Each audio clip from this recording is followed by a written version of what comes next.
pedoman operasi PLKPS. Di dalamnya sih. Oh, pedoman PLKPS. Ini yang terbaru kemarin atau enggak?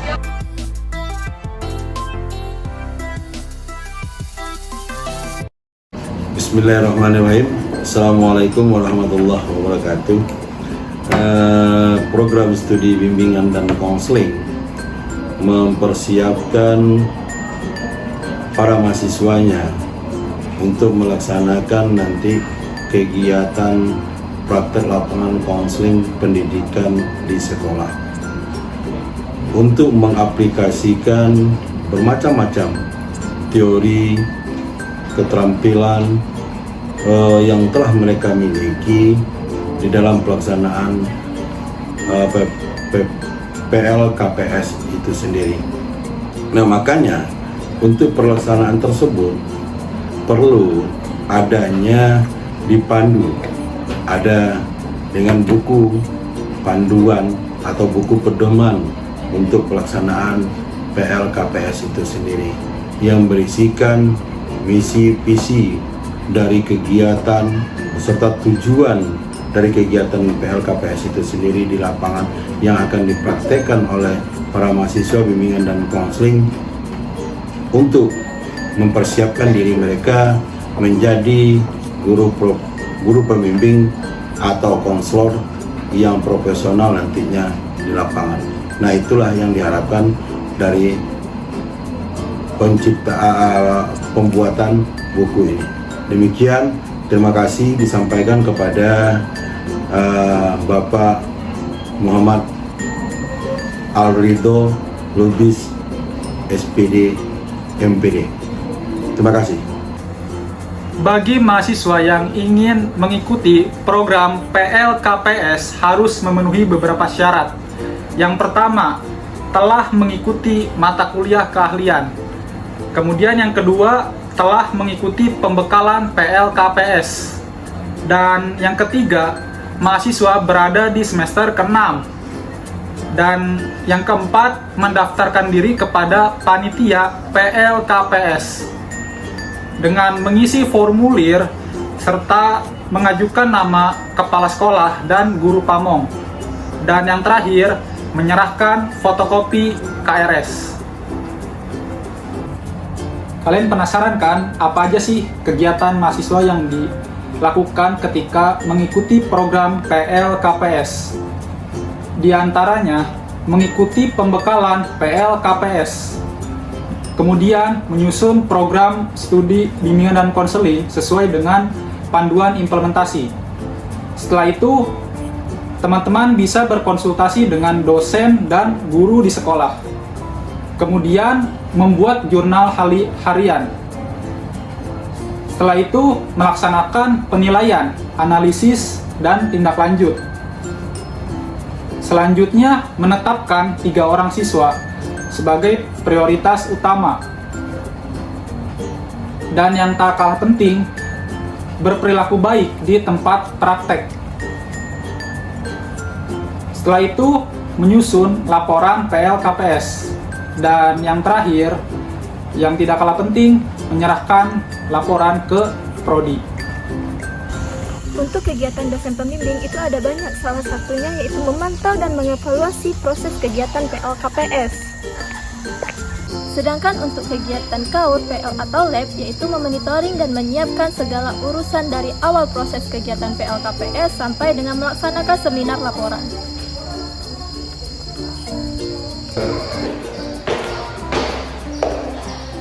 Jadi, seminar laporan ini dilakukan biasanya di akhir kegiatan PLKPS. Tidak lupa juga penilaian ini sangat bergantung pada kita karena selama kegiatan ini, seminar ini mengacu pada isi laporan dan penguasaan kita selama kegiatan PLKPS. Baik, kita akan membahas mengenai prosedur operasional program PLKPS. Nah, di dalamnya ada pendaftaran dan pemilihan tempat program PLKPS itu sendiri. Apa sih syarat-syaratnya? Syarat yang pertama yaitu harus menjadi mahasiswa yang aktif. Syarat kedua, mahasiswa dapat melakukan peninjauan ke sekolah. Syarat yang ketiga, mahasiswa dapat memilih tempat untuk program PLKPS. PLKPS. Yang keempat, yaitu syaratnya mahasiswa mengusulkan tempat dalam program praktik PLKPS itu sendiri. Nah, selanjutnya kita masuk ke dalam pembekalan PLKPS. Syaratnya yaitu yang pertama, harus menjadwalkan program PLKPS. Yang kedua, yakni harus menghadiri, yaitu untuk melakukan pembekalan. Di dalamnya ada apa aja? Di dalamnya ada orientasi, yang kedua penghimpunan data, yang ketiga ada simulasi jenis-jenis layanan, dan yang keempat yaitu ada penulisan laporan dan seminar. Dan yang terakhir, mahasiswa dapat mengusulkan tempat di mana ia akan melakukan praktek. Masa orientasi program PLKPS. Yang pertama, mahasiswa akan dilakukan pengantaran ke sekolah. Yang kedua, mahasiswa akan diterima di sekolah. Nah, selanjutnya, guru pamong akan melakukan pembagian kelas binaan.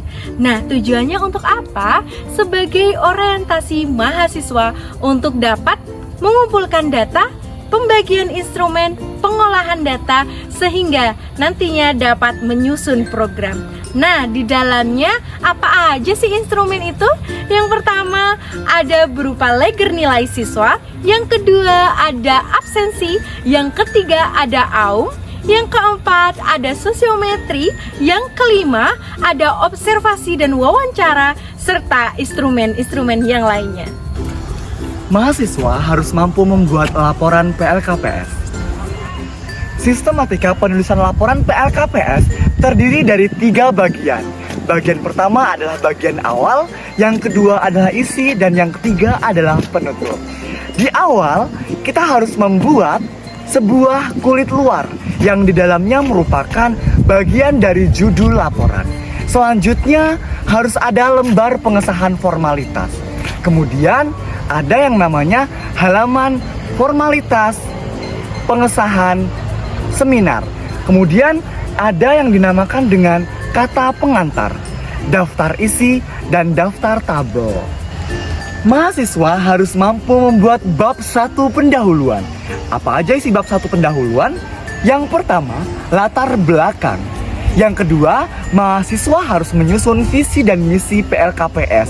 Subbab berikutnya adalah sebuah tujuan dari PLKPS dan diakhiri dengan gambaran umum sekolah yang dilaksanakan praktik. Selanjutnya, bab 2, yang mana bab 2 berisikan tentang program kegiatan PLKPS. Apa saja subjudul dari program kegiatan PLKPS? Yang pertama adalah identifikasi siswa asuh.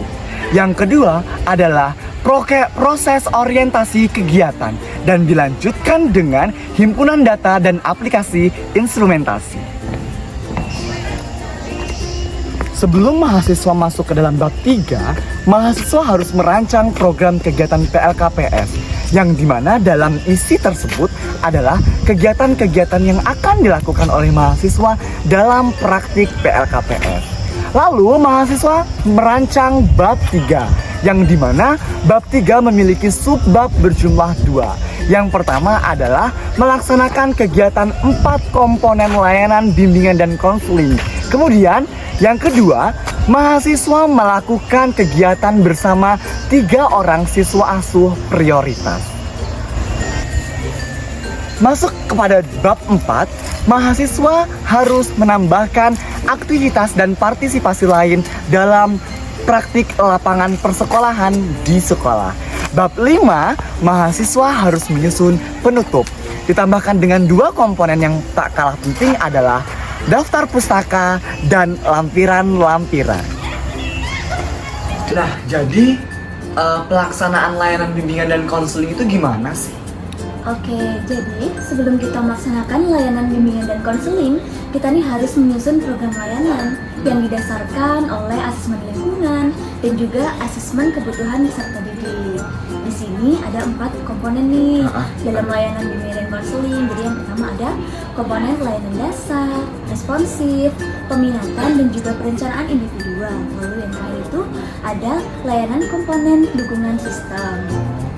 Lalu setelah itu baru mahasiswa harus memperhatikan hal-hal nih dalam melaksanakan layanan bimbingan dan konseling. Yang pertama itu ada ketersediaan waktu. Nah, karena terkadang itu terbatas, maka kita harus memprioritaskan kegiatan yang bersifat individual dan juga kelompok dibandingkan kegiatan yang bersifat klasikal. Yang kedua, mahasiswa itu harus mampu mensiasati keterbatasan ruang dan juga waktu. Contohnya, ketika kita melaksanakan layanan informasi, kita bisa memberikannya secara tertulis dengan memanfaatkan pengumuman papan pengumuman yang ada di sekolah. Jadi yang ketiga ada menuliskan atau mencatat kegiatan yang telah kita lakukan dalam sebuah jurnal, mulai dari kegiatan yang dilakukan, waktunya, lalu sasaran dari kegiatan tersebut. Oke, jadi yang keempat itu ada evaluasi. Jadi evaluasi dilakukan untuk melakukan penilaian dan juga menentukan nih tindak lanjut dari kegiatan yang telah kita lakukan. Yang terakhir ada dokumentasi. Jadi kita wajib membuat bukti fisik baik foto maupun video sehingga kita bisa melampirkannya ke dalam laporan. Cukup Jadi, itu aja? jadi ada lagi nih, setelah semua datanya terkumpul, mahasiswa tinggal menyusun sebuah laporan dan mengikuti sebuah seminar. Oh, oke.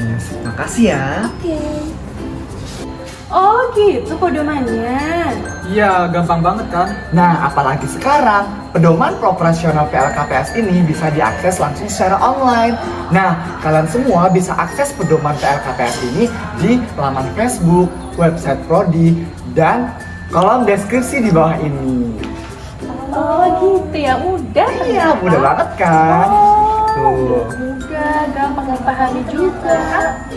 Assalamualaikum warahmatullahi wabarakatuh. Pembuatan video dari buku pedoman PLKPS ini merupakan bentuk dari inovasi Prodi untuk menciptakan layanan yang prima bagi mahasiswa bimbingan dan konseling. Ini bentuk dari kemudahan akses informasi yang diberikan dengan upaya untuk meningkatkan minat mahasiswa dalam mengakses informasi mengenai PLKPS. Saya sebagai salah satu penanggung jawab berucap terima kasih yang sebesar-besarnya kepada semua pihak yang membantu dalam proses pembuatan video ini. Untuk mahasiswa, selamat melakukan PLKPS. Selamat PLKPS.